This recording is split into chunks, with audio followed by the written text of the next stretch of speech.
Bien. En lo que les acepto, chicos, voy a aprovechar para grabarlo, esta partecita de la ley ya, por favor. A ver, en cuanto a lo que es programar, organizar, nosotros, ay Dios, ya no es la misma inspiración, pero vamos a intentar, vamos a hacer el esfuerzo. Se refiere a programar y organizar y ejecutar y controlar. O sea, lo que busca la ley es precisamente eso, que los recursos públicos se ejecuten o se utilicen de manera adecuada. Por eso tenemos que hacer una organización, tenemos que planificar, tenemos que ejecutar y lo que la ley busca también es controlar. ¿Ya? Ahora, sobre esta partita la explicamos en la anterior clase. Sobre disponer información útil, oportuna y confiable, es que nosotros como trabajamos en auditoría, me voy a enfocar netamente en estos momentos en auditoría. Estoy repitiendo esta partecita porque justo no lo grabé y para que no se quede vacía la explicación de esto en lo que van entrando, ¿ya? Entonces, ¿qué pasa acá? Cuando hablamos de disponer información útil, oportuna y confiable, queremos información que lo que la ley busca es que la información se presente de manera, primero que sea confiable, o sea, que podamos confiar en la información, pero también quiere que sea oportuna, o sea, que se presente en el plazo adecuado. Me voy a ir netamente a auditoría y en auditoría, aquí voy a aprovechar para el Paint que hemos hecho. En auditoría, ¿qué pasa? En acá nosotros, como auditores, entregamos nuestro informe de auditoría o tenemos un plazo para entregar nuestro informe de auditoría financiera, de auditoría de estados de ejecución presupuestaria, de recursos y gastos, pero que sería como una auditoría financiera del sector público en sí, hasta el 28 de febrero. Ya ese es el plazo que tenemos para entregar, pero es para entregar el informe. El informe se entrega hasta esa fecha, pero después tenemos que nosotros hacer los papeles de trabajo y los papeles de trabajo ya es otro tiempo. Ya una vez que se entrega el informe es donde empezamos a trabajar y todos los papeles de trabajo, dependiendo en dónde trabajen, van a requerir que sean más o menos con más o con menos referencias, con más o menos marcas de auditoría. O sea, lo correcto y lo ideal sería que esté bien referenciado, que esté bien correferenciado, que tenga todas las marcas de auditoría, todos los papeles. Y en el sector público, como les comentaba en alguna clase anterior, existe una gran limitación de que no se aplican o no se utilizan softwares especializados para hacer auditorías. Entonces el trabajo es manual y son carpetas de carpetas de carpetas, dependiendo de la institución, que se documenta toda la auditoría. Entonces, esto se sigue trabajando después de que se ha entregado el informe. Una cosa es el informe que se ha entregado a la Contraloría el primer lunes después del 28 de febrero, pero los papeles de trabajo no lo entregamos con el informe, aunque lo legal sería que la Contraloría podría pedirnos los papeles de trabajo el día que nos pide el informe, pero generalmente no pasa eso, generalmente solicitan esa documentación después y la Contraloría lo que hace es evaluar cómo se han hecho sus papeles de trabajo para ver si están hechos de manera correcta, si están trabajados de manera adecuada, si no hay observaciones. Y no pasa, como les comentaba, que adjuntan fotocopias de auditorías anteriores, lo cual es incorrecto y está mal. Entonces, ahí es donde empiezan a salir, ¿no? Observación tras observación de qué está mal, qué procedimientos deberían haber hecho, cómo debería haber. La planificación tiene un alcance, entonces tenías que tener un alcance del 50%. Y cuando ves la ejecución, en la ejecución solamente tienes un alcance del 30%. Entonces, no hay relación entre planificación y ejecución y eso igual se observa. Entonces, ahí es donde entra, ¿no? Toda una revisión de los papeles de trabajo, planificación, ejecución e informe. Eso sería en cuanto a lo que es nuestra profesión en sí, a lo que es los plazos para presentar los informes de auditoría, pero estoy hablando netamente de auditoría financiera, o sea, de auditoría de confiabilidad en este caso, ¿ya? Pero cuando hablamos de auditorías especiales, auditorías operacionales, relevamientos de información, supervisiones, etcétera, ya la unidad de auditoría interna dispone cuánto tiempo va a demorar o cuánto tiempo va a necesitar para hacer su informe, para entregar sus informes a la Contraloría, pero lo que hace la unidad de auditoría interna es elevar un informe en el cual resume, ¿no? En el cual detalla qué auditorías ha hecho, qué auditorías va a hacer y cuál es el plazo que estima para la entrega de los informes, todo eso. Ese es el informe anual de la unidad de auditoría interna. ¿ya? Luego de eso, la ley busca que todo servidor público asuma plena responsabilidad por sus actos. Puede ser por acción o por omisión. Cuando hablo de acción, es que una persona de manera intencional sabía que estaba haciendo mal o que estaba actuando mal, pero aún así ha actuado mal. Y por omisión es que una persona no conocía lo que la norma decía o no conocía, no sabía lo que tenía que hacer, pero aún así se ha equivocado o ha cometido algún error. Entonces, igual es omisión, igual la norma lo castiga. Y finalmente, es desarrollar capacidad administrativa para impedir o identificar y comprobar el manejo incorrecto de recursos del Estado. Y eso es lo que les comentaba, que cuando hablamos en el sector público, nosotros, bueno, las instituciones públicas en sí no generan recursos, no es su finalidad generar recursos o lucro. La finalidad de una institución pública en sí es generar, ¿cómo se dice? Es prestar un servicio. Entonces, es bien diferente de una empresa privada, que la empresa privada lo que busca es generar lucro, es generar utilidades, es totalmente otro enfoque. Entonces, como son enfoques bien diferentes, las instituciones públicas perciben recursos y esos recursos, por eso lo que la ley busca es que los recursos que reciben las instituciones públicas se administren de manera adecuada. Y por eso nos habla de dos palabras bien importantes. Una es impedir. En un principio lo que se busca es impedir el mal manejo de los recursos económicos, pero si no puede impedir que se utilicen los recursos de mala manera, va a buscar identificar quiénes han hecho mal uso de los recursos económicos del Estado. Porque al final todo se resume en que en las instituciones públicas lo que se hace es manejar los recursos del Estado. Entonces, como se maneja recursos del Estado, la ley lo que busca es que esos recursos se manejen de manera adecuada. ¿Ya? Ahora, si continuamos con esta partecita en la cual nosotros vamos a ver los sistemas de la ley 1178. Ya hemos explicado de manera bien detallada y hemos visto en la anterior clase cómo se estructura, ¿no? De manera bien, ya es un poco más completa, más amplia. Por ejemplo, el SAP. Y en el SAP nosotros nos hemos dado cuenta de que existe, ¿no? Un plazo para contratar personal, qué es lo que busca la ley respecto al personal, cuáles son los tipos de funcionarios, quiénes son de carrera, quiénes son autoridades electas, todo eso. Y sobre eso habla de más cosas, promociones, sanciones, y bueno, eso ya es para verlo más a detalle. ¿Ya?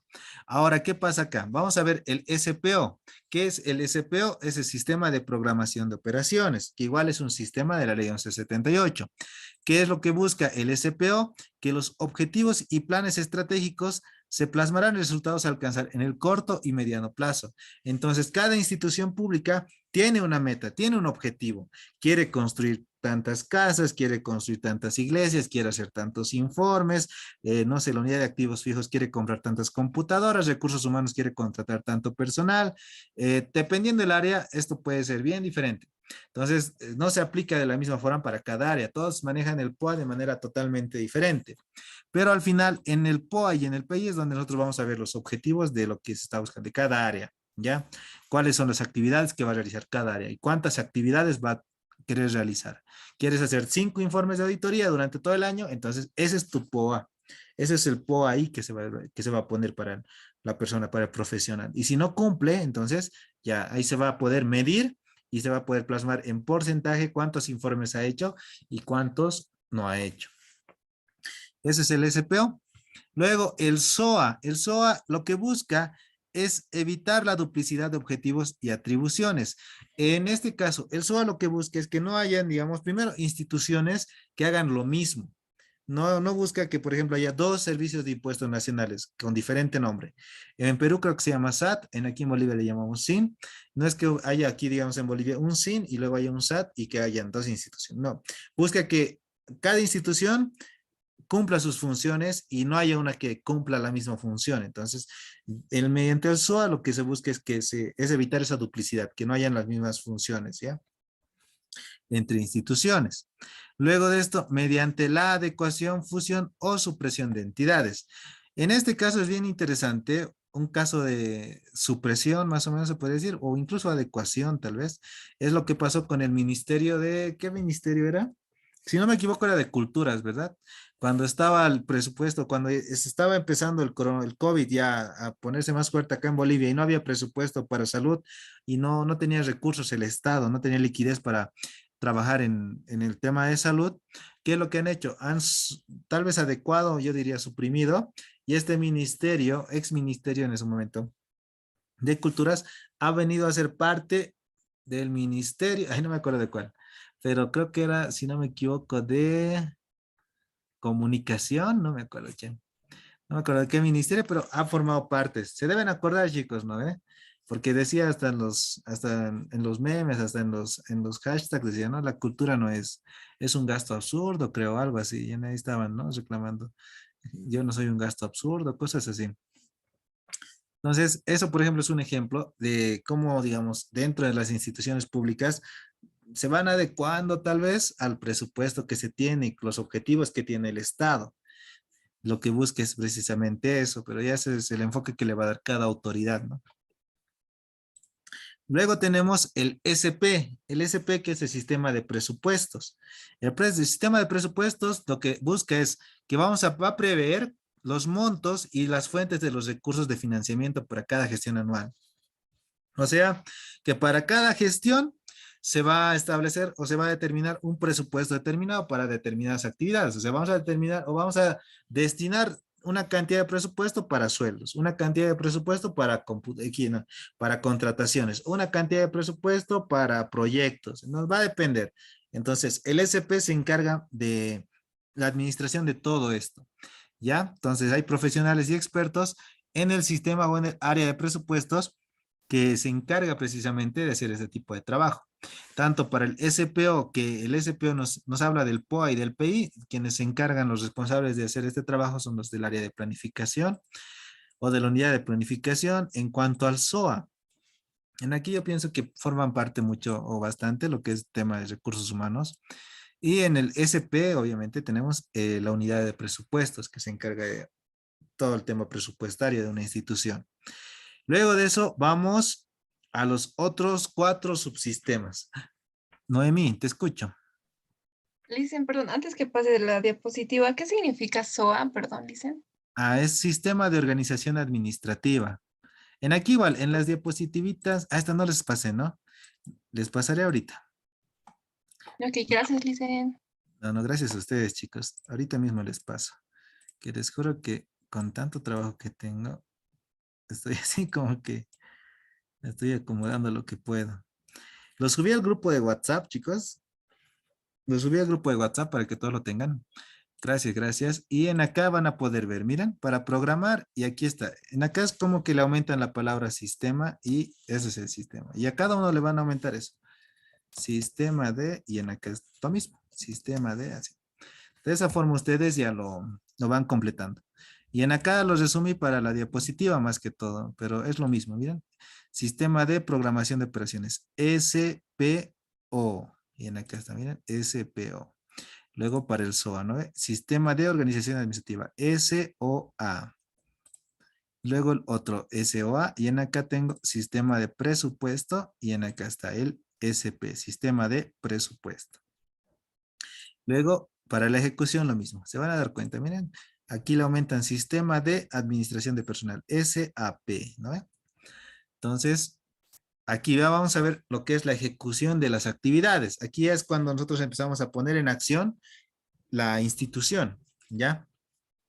Primero, para que una institución empiece a funcionar, se necesita personal. Y ahí es donde entra el SAP. El SAP, que es el Sistema de Administración de Personal.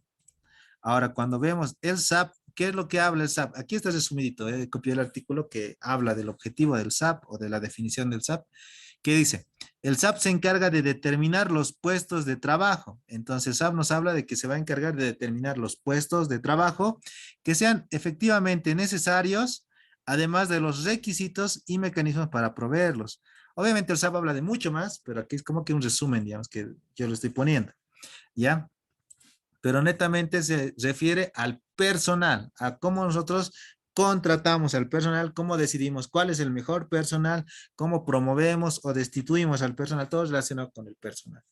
Luego tenemos el SAPS que es el Sistema de Administración de Bienes y Servicios, que ese es el más conocido. Entonces, el SAPS nos habla de que va a establecer la forma de contratación, el manejo y la disposición de los bienes y servicios. Obviamente aquí está súper resumidísimo. El SAPS nos habla de todo lo relacionado con las contrataciones, con el proceso de contratación, o sea, cómo va a empezar el proceso de contratación, cómo se van a determinar qué, no sé, el precio referencial, cuántas cotizaciones se necesitan, qué modalidades de contrataciones hay, contratación menor, contratación amplia, licitación pública, licitación internacional. Entonces, nos habla de todo esto el SAPS, ¿ya? No vamos, bueno, en acá nos damos como que profundizando en cada sistema, porque es como que leer, en sí, la mejor forma tal vez de aprender es analizar y leer los artículos de las normas básicas. Las normas básicas, y eso sí ya les enseñé a buscar la anterior clase, entonces solamente lo que hacen ustedes es buscan en Google, ya ver, les voy a compartir acá. ¿Dónde estás? Deme un segundito.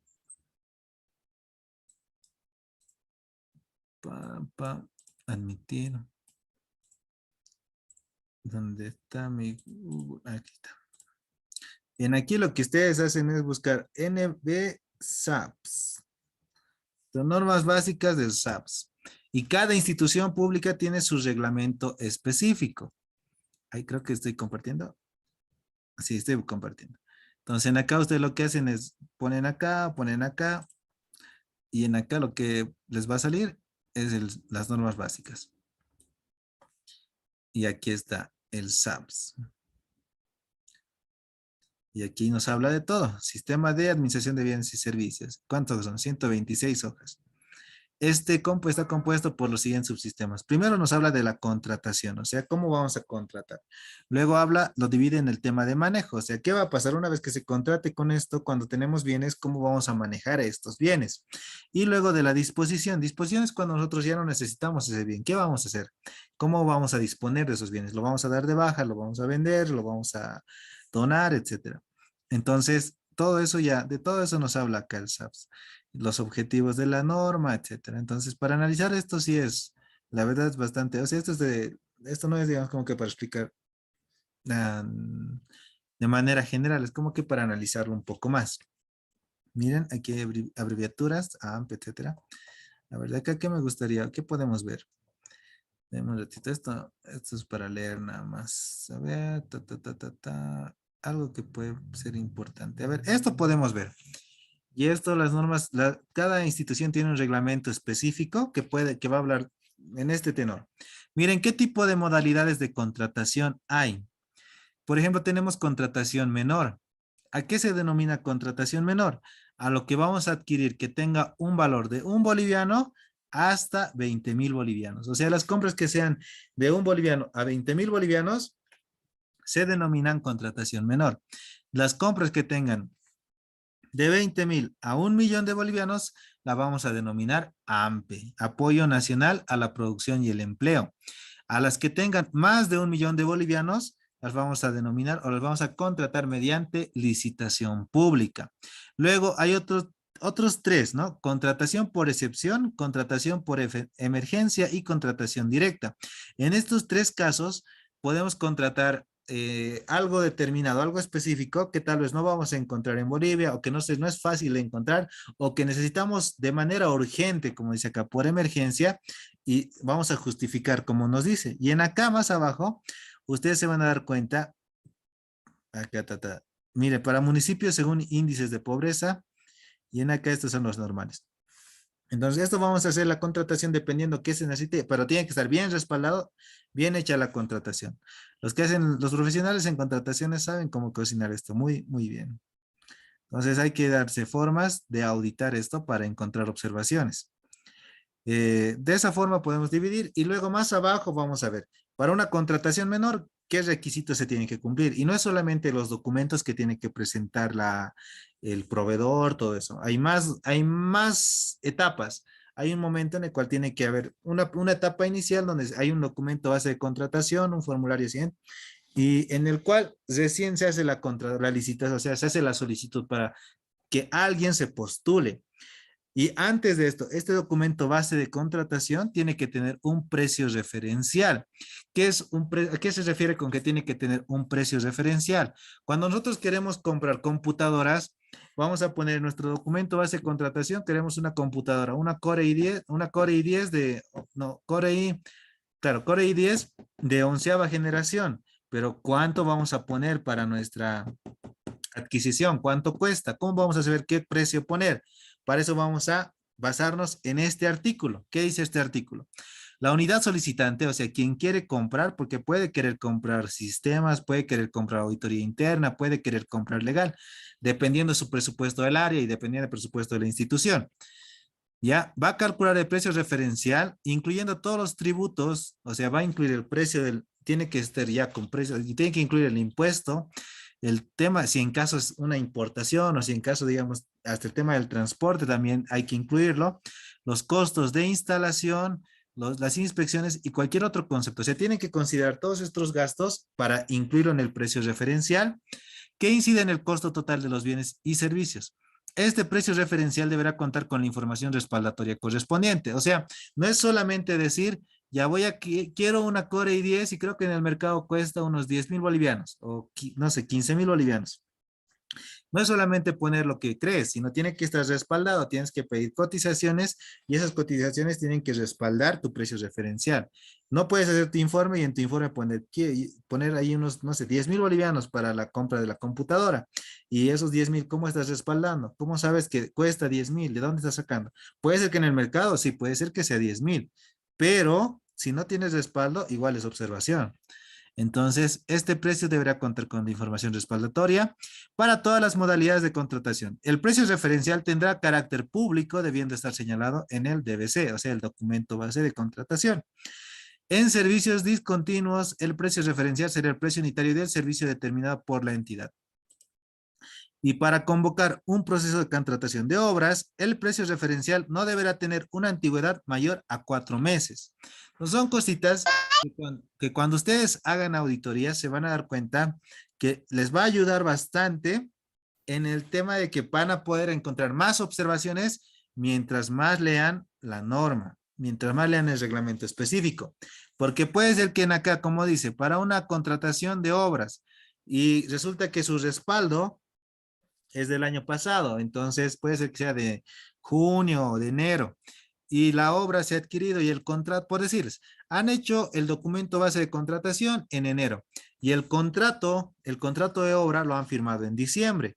Entonces, ese precio referencial ya caducado, ya no sirve. Entonces, ese documento o ese proceso de contratación ya está observado, ya es observable. O sea, si bien es cierto, se puede actualizar y todo eso, ya está mal, digamos, ya está, ¿cómo se dice?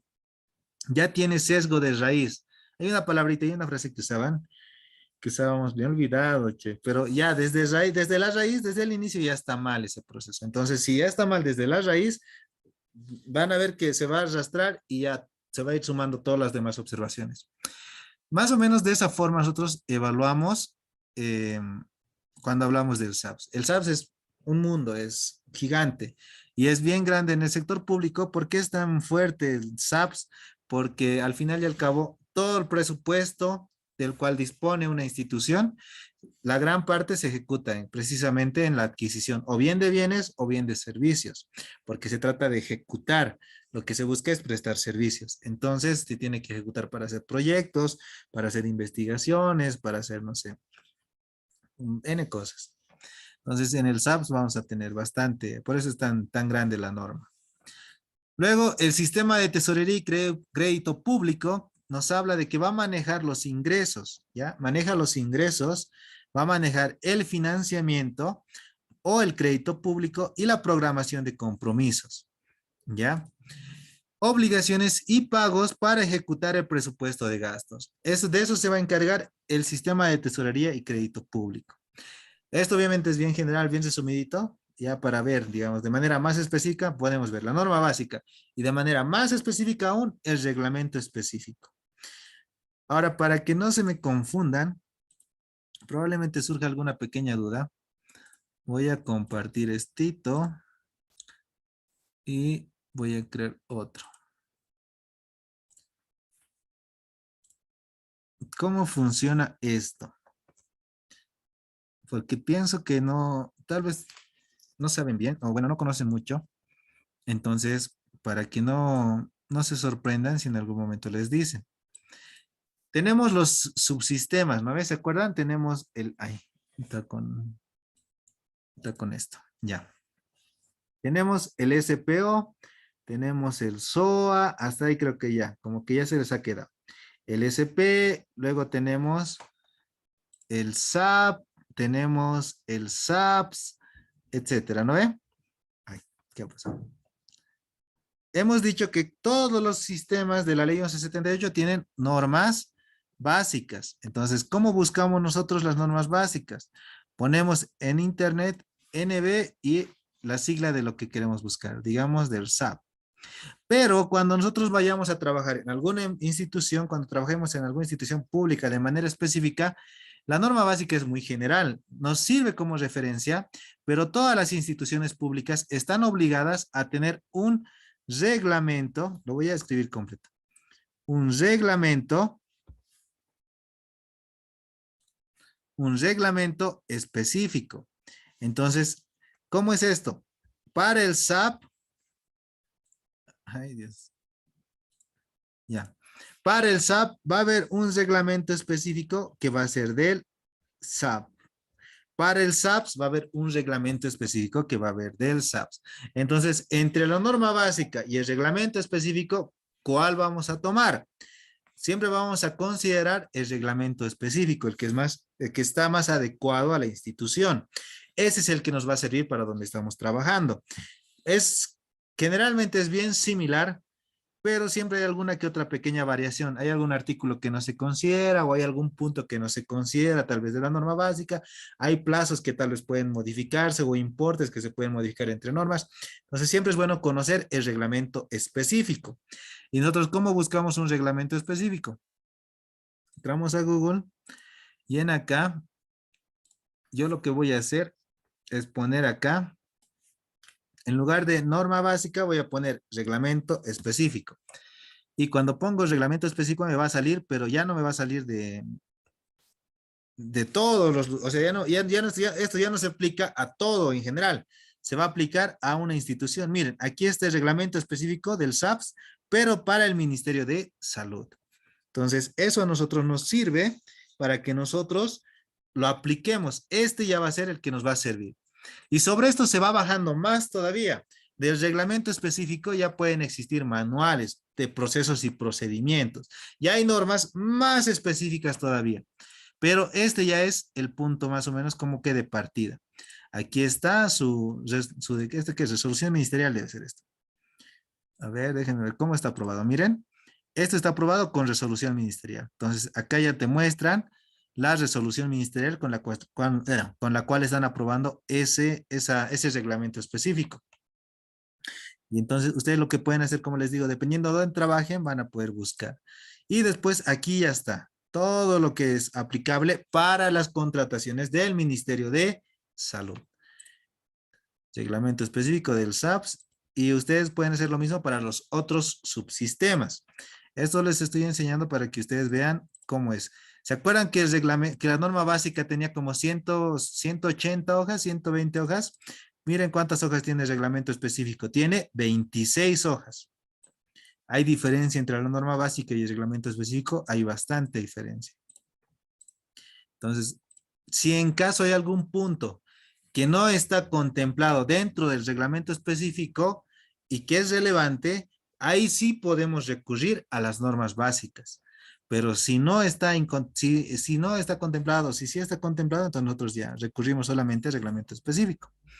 O sea, acá ya van a poder ver los tipos de contratación. Aquí ya va a estar más recibido. Mira, aquí ya está más resumido, digamos. Aquí ya no es como que está bien detallado. La norma básica está de todo, para todos los tipos.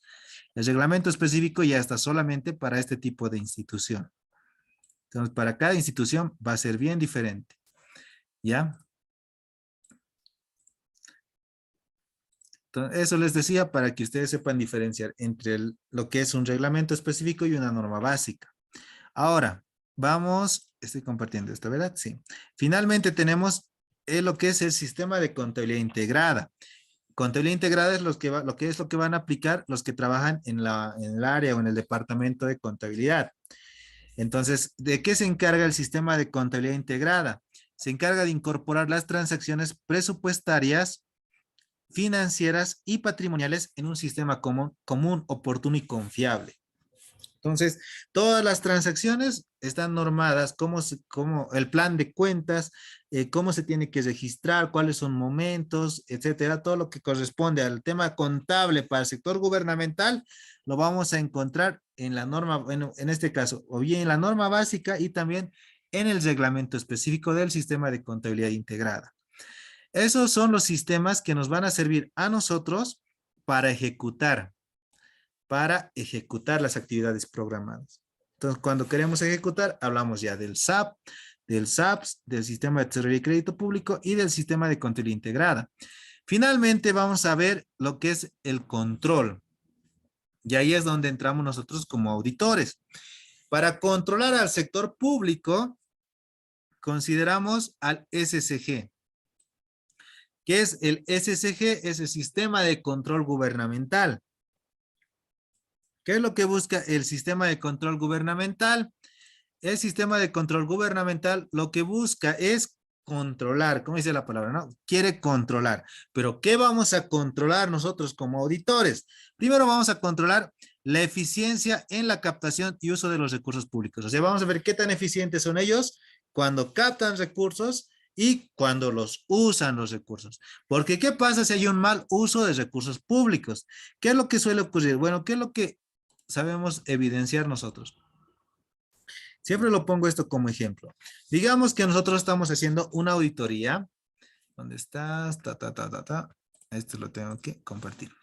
Digamos que estamos haciendo una auditoría de una institución pública que tiene que ejecutar sus recursos públicos. Ustedes saben que si una institución no ejecuta sus recursos públicos, a la siguiente gestión es probable que le den menos recursos de los que ya ha venido administrando. Es por eso que las instituciones públicas siempre tratan primero de, ¿cómo se diría? De tener su personal de manera completa, o sea, de contratar todo el personal que requiere para ejecutar ese presupuesto. Tratan de ejecutar el presupuesto de lo que respecta, no sé, adquisición de bienes, compra o adquisiciones de servicios, o para la ejecución de proyectos, etcétera. Pero ¿qué pasa cuando hay una institución? ¿Qué pasaba con ciertas instituciones? ¿Qué ocurría? Aquí estamos, este es el mes de enero, este es el mes de febrero, este es el mes de marzo, este es el mes de abril, etcétera. Entonces, esta es la ejecución presupuestaria durante todo este ciclo. Va acá y hasta acá nosotros nos damos cuenta que la ejecución de la institución ha llegado a un 30%. Ay, ¿qué pasó? Acá me voy a poner que, digamos que ha sido un 30% hasta el mes de, a ver, entre octubre y noviembre. ¿Ya? Entre octubre y noviembre, la institución ejecutó un 30% de su presupuesto. ¿Qué es lo que solían hacer o qué es lo que nosotros solíamos evidenciar? Solíamos evidenciar que, por ejemplo, entre estos últimos meses del año, sabe haber un incremento en la ejecución presupuestaria, en compra de bienes, en compra de muebles, en compra de equipos de computación, en contratación de personal. ¿Todo para qué? Para que ellos, de un 30% de ejecución, lleguen acá me voy a poner, a un 90%, a un 95%. ¿Qué diferencia hay entre un 30 y un 90%? Que cuando vos ves una ejecución de un 90%, de un 95%, de un 85%, vos dices, ah, qué buena gestión. Han cumplido sus metas, han cumplido sus objetivos, han ejecutado su presupuesto. Pero cuando vos ves que la ejecución se da entre los últimos meses del año, y ahí es donde se ejecuta más del 50% del presupuesto, ¿en qué han comprado? ¿Qué han hecho con lo que han comprado? Revisamos y hacemos la verificación física y nos damos cuenta que todas las computadoras que habían comprado solamente por ejecutar el presupuesto están almacenadas en bodegas o están almacenadas en su bodega, todas sin utilizar. Todas ahí, los muebles nuevos, igual, almacenados. ¿Por qué? Porque no necesitaban comprar muebles, porque no necesitaban comprar equipos de computación, porque no necesitaban comprar vehículos. Entonces no tenían espacio y lo han almacenado y lo han guardado donde tenían espacio. Han hecho una ejecución, pero ¿esa es una buena ejecución o esa es una inadecuada ejecución?